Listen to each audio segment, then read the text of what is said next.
Course سیکھنے جا رہی ہے. کورسز پروفیشنل کورسز چاہیے اس کو کہ ہمیں بیٹھنے کا طریقہ بتایا جائے. یہ قوم تمہیں بیٹھنے کا طریقہ بتائے گی جسے پیشاب کرنے کا سلیقہ نہیں معلوم, جسے کھانے پینے کے سلیقے نہیں معلوم, نہ حلال میں تمیز نہ حرام میں تمیز, جن کی عقلیں شراب میں معروف وہ تمہیں اخلاق و کردار سکھائے. اخلاق و کردار اگر کہیں سکھائے جاتے ہیں تو گنبد خضرا کی نے اتنی ترقی کر دی کہ ہم آسمان پر پہنچ گئے, چاند میں پہنچ گئے. ہم نے زمین کے سیال مادے کو نکال کر طرح طرح کے کیمیکل بنائے, سورج کی شعاؤں کو قید کر کے ہم نے بجلی بنا دیا, ایک چھوٹے سے آلے کو بات کرنے والا موبائل بنا دیا, انٹرنیٹ کی دنیا میں قدم رکھ کر کے پوری دنیا کو ایک دیہات کی شکل میں بدل دیا, گلوبل ویلیج پوری دنیا کو بنا دیا. آپ نے کیا کیا؟ آپ کی ترقیاں کہاں ہیں جو آپ بار بار بخاری مسلم اور تفسیر قرآن کی بات کرتے ہو؟ کیا ترقیاں ہیں میرے عزیزو؟ اس طرح کے تان و تشریح کرنے والے آزاد خیال ماڈرن مفکرین آج بھی ہے, ہمارے ارد گرد بھی گھومتے ہیں. انہیں اسلام کی تعلیمات ایسی لگتی ہے کہ یہ دقیانوسی تعلیمات ہیں, یہ بہت پرانی تعلیمات ہیں. میں آپ کو بتاتا ہوں, اس مغرب زدہ مفکر سے ہمارے ایک عالم ربانی نے کہا کہ میں مانتا ہوں کہ آپ نے بڑی ترقیاں کی ہیں, آپ چاند تک پہنچ گئے, آپ آسمان پر اڑنے لگ گئے, بیٹھے ہوئے جگہ پر آپ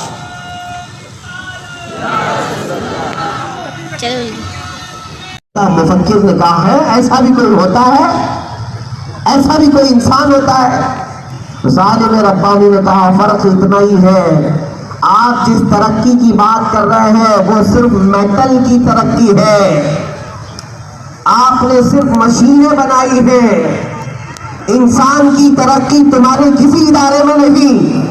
انسان کو اگر پاورفل کہیں بنایا جاتا ہے تو گنبد خضرا کے چھاؤں میں بنایا جاتا ہے. اگر تاریخ کی سچائیاں اس چیز کو قبول نہ کرتی تو میں انکار کرتا, لیکن میں نے تاریخ کی وہ سچائی رکھی ہے. آؤ وہ انسان بھی میں تمہیں تاریخ اسلام کے پردے میں بتاؤں.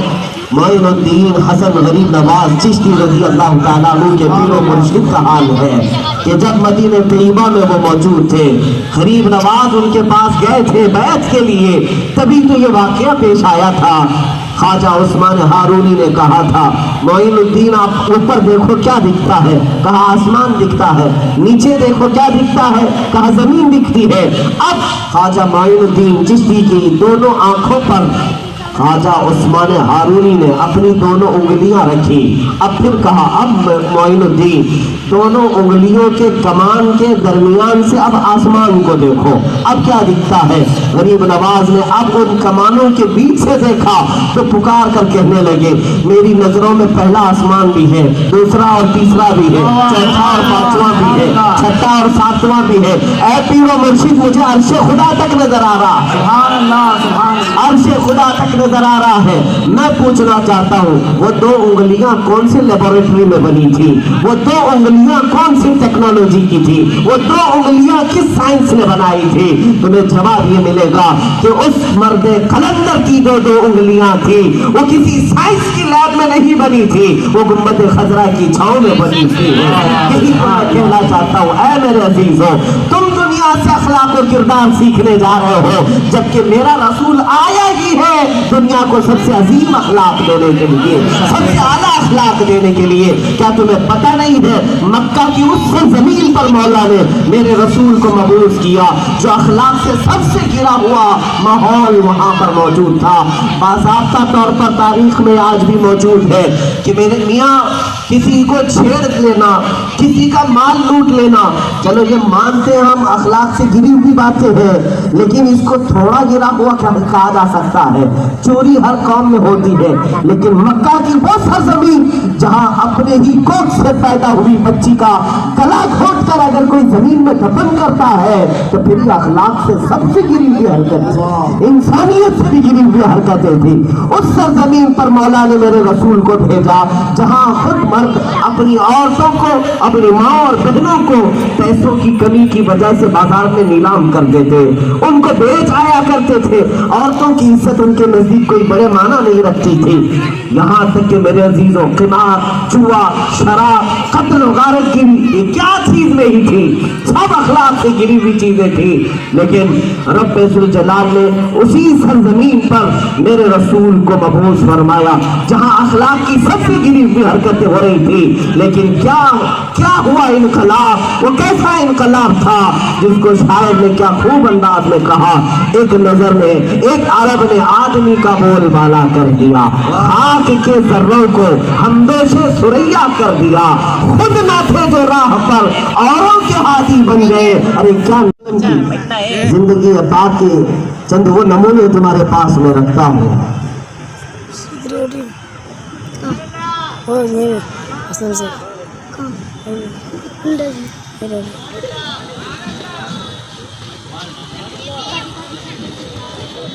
ارے بیٹھ جاؤ،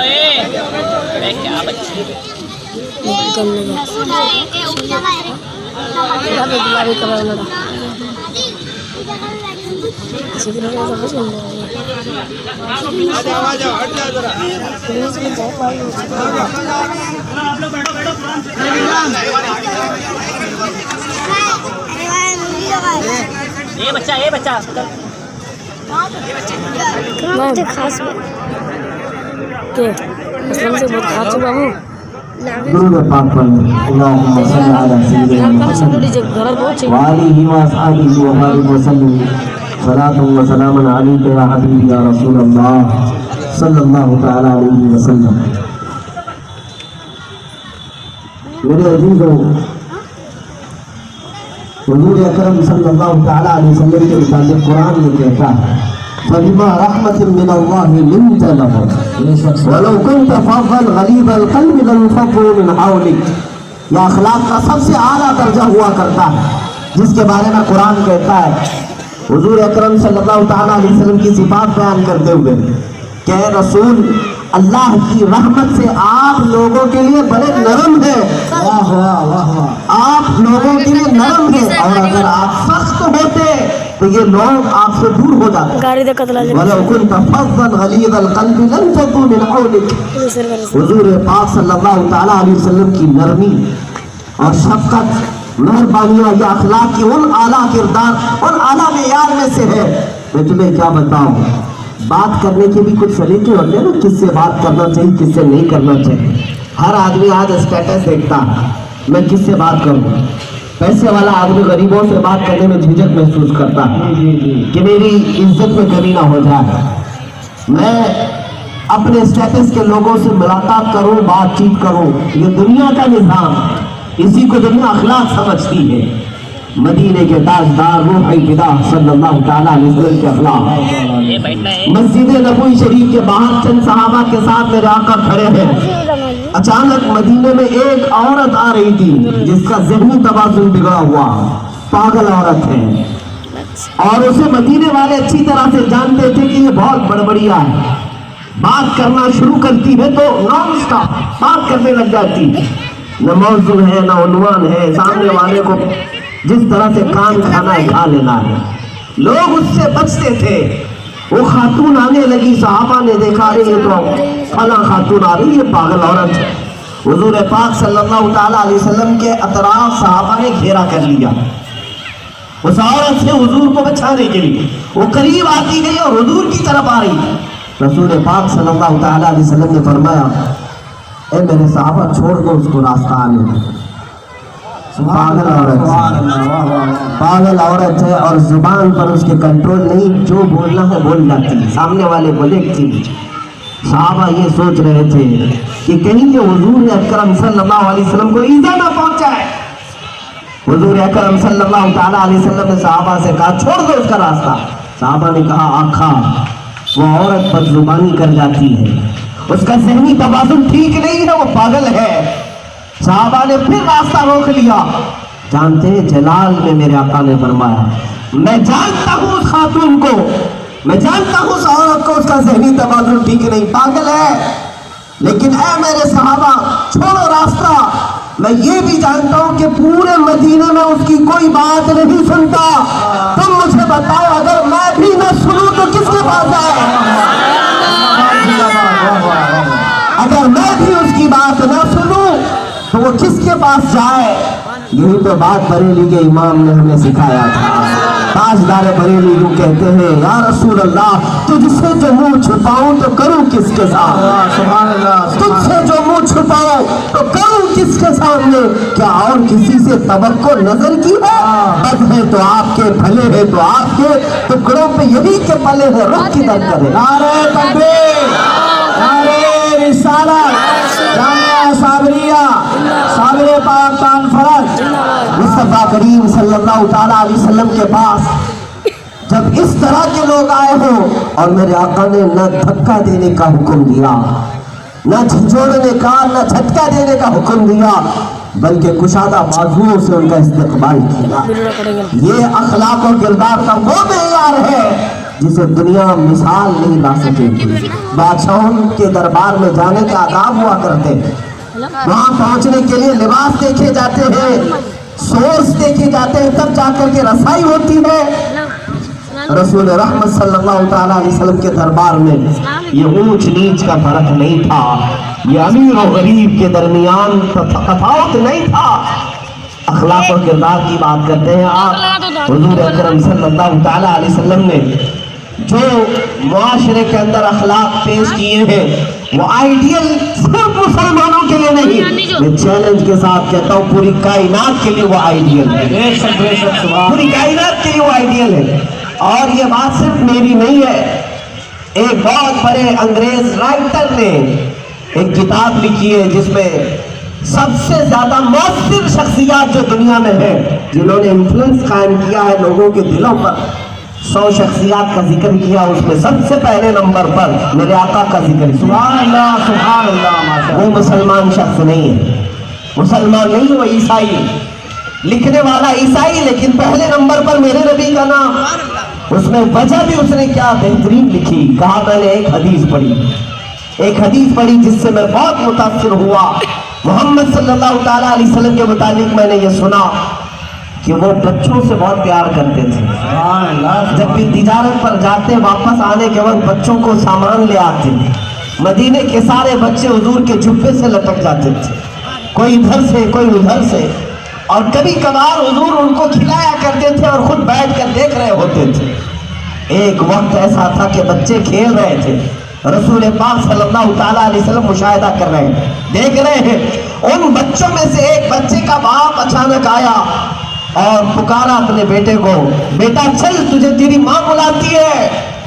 اس نے بھرے مجمع میں جب اپنے بچے کو پکارا, رسول پاک صلی اللہ تعالیٰ علیہ وسلم نے اس آئے ہوئے شخص سے کہا کہ خبردار یہاں بیٹا کہہ کر کسی کو مت پکارنا. اس نے کہا میرا بیٹا ہے, میں اپنے بیٹے کو بیٹا نہ کہوں تو پھر کسے کہوں؟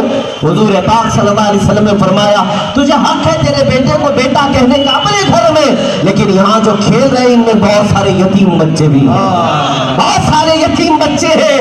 تو اگر اپنے بیٹے کو بیٹا کہے گا تو انہیں اپنا باپ یاد آئے گا, میں ان کے دلوں کے درد کو نہیں دیکھ سکتا. یہ رسول رحمت صلی اللہ تعالیٰ علیہ وسلم کے احساسات ہیں, اس کو کہتے ہیں وہ اعلیٰ قسم کی فیلنگ ہے جو غربا اور مساکین کے لیے رکھی جاتی ہے.